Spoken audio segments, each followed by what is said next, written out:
আসসালামু আলাইকুম। আমি মনিরা। আপনারা কি কখনো এমন কোনো যুদ্ধের কথা শুনেছেন যেখানে কোনো অশ্রু নেই, কোনো চিৎকার নেই, অথচ রক্তক্ষয় হয় প্রতিনিয়ত?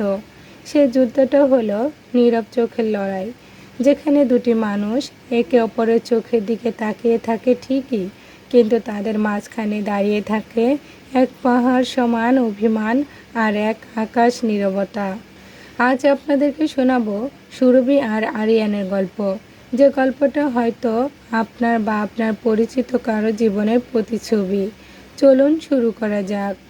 সুরভি আর আরিয়ান বিয়ে হয়েছিল ভালোবাসার টানে। এক সময় আরিয়ান সুরভির চোখের দিকে তাকিয়ে ঘন্টার পর ঘন্টা কাটিয়ে দিতে পারত। সুরভির চোখের সামান্য পানি আরিয়ানকে অস্থির করে তুলত। কিন্তু সময় খুব নিষ্ঠুর। 5টা বছর পার হতে না হতেই সেই একই চোখ এখন একে অপরের দিকে তাকাতে ভয় পায়। এখন তাদের ঘরে কথা খুব কম হয়।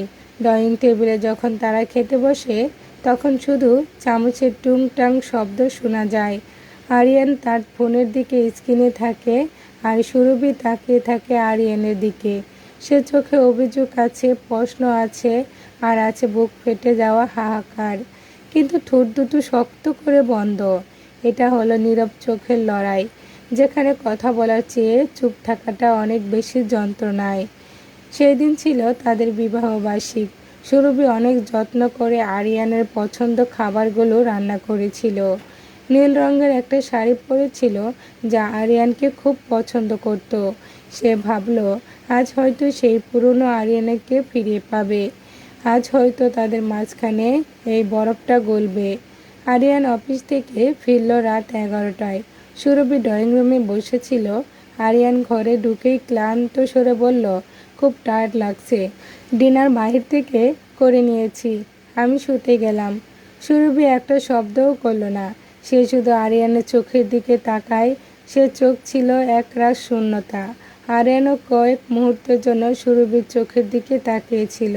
সেই কয়েক সেকেন্ড দুজনের চোখের মধ্যে যে এক বিশাল যুদ্ধ হয়ে গেল। সুরভির চোখ বলেছিল, তুমি কি ভুলে গেলে আজকের দিনটার কথা? আর আরিয়ান ক্লান্ত চোখে বলেছিল, আমি এখন আর এসব নিয়ে ভাবার সময় পাই না।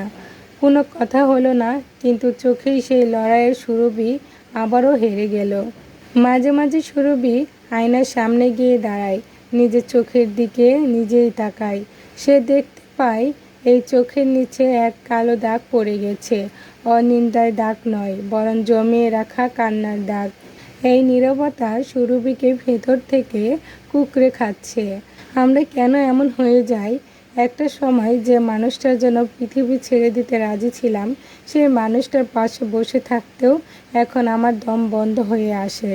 আরিয়ান কেন বদলে গেল? নাকি সুরভি খুব বেশি প্রত্যাশা করে ফেলেছিল? নীরব চোখের লড়াই আসলে জেতার জন্য নয়, এটা হলো নিজেকে শেষ করে দেওয়ার এক নেশা। আরিয়ান যখন গভীর রাতে ঘুমিয়ে পড়ে, সুরভি তার শিরে বসে তাকে দেখে। তখন তার খুব ইচ্ছে করে আরিয়ানের হাতটা ধরে বলতে, চলো না আবার আগের মতো হয়ে যায়। কেন আমরা একই ঘরে থেকেও দুইটা আলাদা দ্বীপে বাস করছি? কিন্তু সুরভি বলতে পারে না। তার আত্মসম্মান আর তার নীরবতা তাকে বাধা দেয়। সে শুধু চোখের পানি নিয়ে বালিশ ভেজায়। মনে রাখবেন, চিৎকার করে ঝগড়া করো ভালো, কারণ তাতে অন্তত মনের ভাবটা প্রকাশ পায়। কিন্তু যেখানে নীরবতা জেগে বসে, সেখানে সম্পর্কটা ক্যান্সারের মতো ভেতর থেকে মরে যায়। নীরব চোখের লড়াই কোনো বিজয়ী থাকে না। দিন শেষে দুজনেই পরাজিত হয়, দুজনেই একা হয়ে যায়। বন্ধুরা, আপনাদের জীবনে কি এমন কোনো মানুষ আছে? বন্ধুরা, আপনাদের জীবনেও কি এমন কোনো মানুষ আছে যার সাথে কথা না হলেও সারাদিন চোখের লড়াই চলে? যদি থাকে, তবে আজই সেই নীরবতা ভেঙে ফেলুন। একটি দুঃখিত বা একটি অঙ্গীকার হয়তো অনেক বড় ট্রাফিক থামিয়ে দিতে পারে। জীবনটা খুব ছোট। ইগো বা অভিমানের জন্য ভালোবাসার মানুষটিকে হারিয়ে ফেলবেন না। কেমন লাগলো সুরভি আর আরিয়ানের এই নীরব যন্ত্রণার গল্প? কমেন্ট করে আমাকে জানাও। ভিডিওটা ভালো লাগলে লাইক দেবেন এবং শেয়ার করবেন আপনার সেই বন্ধুর সাথে। যে হয়তো এমন কোনো পরিস্থিতির মধ্যে দিয়ে যাচ্ছে, আমার চ্যানেল ভাঙা মন অফিসিয়ালের পাশে থাকতে ভুলবেন না। তবে আজ এ পর্যন্তই। ভালো থাকবেন, সুস্থ থাকবেন আর ভালোবাসার মানুষটিকে একটু বেশি সময় দিবেন। আল্লাহ হাফেজ।